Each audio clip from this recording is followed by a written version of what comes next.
Hello everyone, Assalamu alaikum. This is me, Bonnie Choudhury, and welcome back to my Bonnie's blog. So আমি আমার ছেলের last class ছিল যেদিন 10 জুলাই 2024, ওই দিন আমি আর ওর পাপা ওকে আনতে গিয়েছি, কারণ ওকে সব সময় দিয়ে আসে ওর বাবা অথবা ওর মম, মানে আমার বোন, কিন্তু ওকে পিক করতে যায় ড্রাইভার অনেক সময়ই। একা একা আসে, তো ওই দিন ওর কথা হচ্ছে যে মাম্মাম পাপা দুজনই আসতে হবে আর আমাকে রিসিভ করে নিয়ে যেতে হবে। কি ঢঙ্গি দেখেন, কি ঢং করছে, কি ওর ঢংটা দেখলে বেশ মজাই লাগে, ভালোও লাগে। ওর পাপা আমি দুজনই অনেক পছন্দ করি ওর ঢংগুলা দেখতে।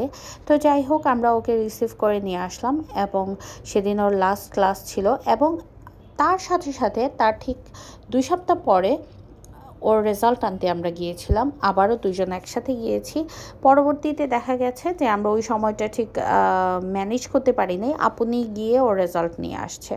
তো যাই হোক, আমার ছেলে দেখতে দেখতে 1 বছর কাটিয়ে দিয়েছে, কেজি 1-এ উঠে গেল। আপনারা সবাই ওর জন্য দোয়া করবেন, ভালোবাসা দিবেন, আর আমার ভিডিওটা লাইক দিবেন, সাবস্ক্রাইব করবেন, শেয়ার করবেন। যেহেতু আমি এতদিন পরে এসেছি, কাজে এত ব্যস্ত থাকি যে আমার ভ্লগে টাইম দেওয়া হচ্ছে না, কিন্তু প্লিজ দয়া করে আপনারা আমার সাথেই থাকবেন। ভালো থাকুন। Thank you for watching.